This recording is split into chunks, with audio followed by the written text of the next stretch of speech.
Hello everyone, this is Mirintomi Mutum and you are watching Immuno Live Top 20 News of Sunday, 31st of October 2021. Ngani Wangami, leader of Immuno Group, breathed her last at about 11:50 p.m. yesterday at Aden Hospital, Dimapur. She was 42 and was a founder member of Immuno Group. Immuno Groups condoled at the sudden demise of the great leader and may her departed soul rest in peace. The Union Health Ministry warned Assam and West Bengal governments over the rising cases of COVID in both the states. Grand releasing function of Tamna Season 2, Hear the Unheard, was held at Hotel Imphal Lawn today at 5 p.m. in the evening. K. Rubindra Singh, Honorable Deputy Speaker of Manipur Legislative Assembly as President, N. Biren Singh, Honorable Chief Minister of Manipur as Chief Guest, and other dignitaries grace a function as Presidium members. Sale of products ahead Diwali begins on dull note in Guwahati due to COVID pandemic as customers have cut down on their spending.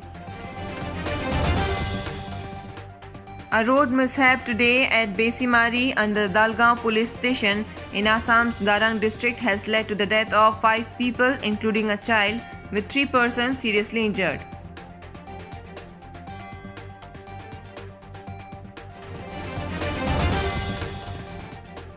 Biennial elections to 3 seats in Andhra Pradesh and 6 seats in Telangana to be held on 29th of November after the term of office of the 3 MLCs of Andhra Pradesh and 6 MLCs of Telangana had expired on 31st of May and 3rd June 2021 as announced by the Election Commission. The last date for filing nominations is 16th of November. Dattatreya Hosable, the General Secretary of Rashtriya Swayamsevak Sangh RSS, has informed about the matter of expanding its base in the northeast states and Kashmir by the end of 2025 during the 3-day National Executive Committee meeting of the organization. The Honorable Minister for Road Transport and Highways, Shri Nitin Gadkari, and Honorable Minister for Steel, Government of India, Shri Ramchandra Prasad Singh, announced the approval of wage revision of MOIL workers in a gala function organized at Nagpur today. Amit Shah, the Union Home Minister, expressed condolence to the people who lost their families in the Chakrata road accident in Uttarakhand today.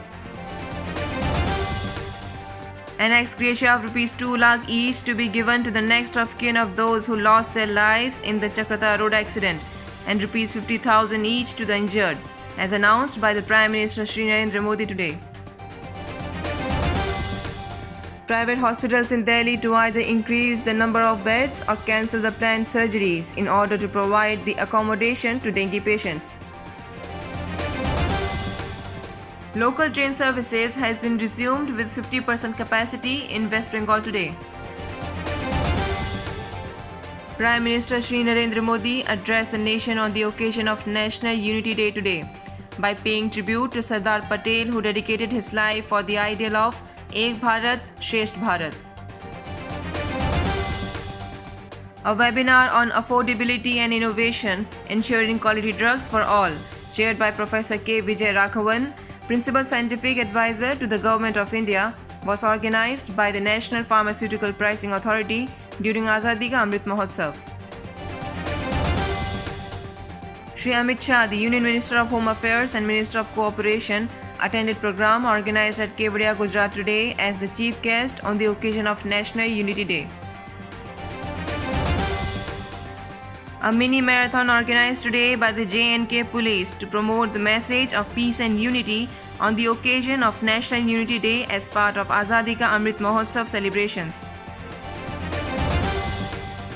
Neeraj Chopra, the Tokyo Olympic gold medalist, presented with a special jersey with the number 8758, representing his medal-winning effort of 87.58 meters, and with Rs 1 crore cash prize by the IPL franchisee Chennai Super Kings.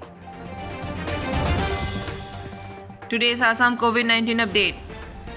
Total positive cases 212. Recovery rate 98.42%. Total death 1. That's all for today. Thanks for watching Immuno Live.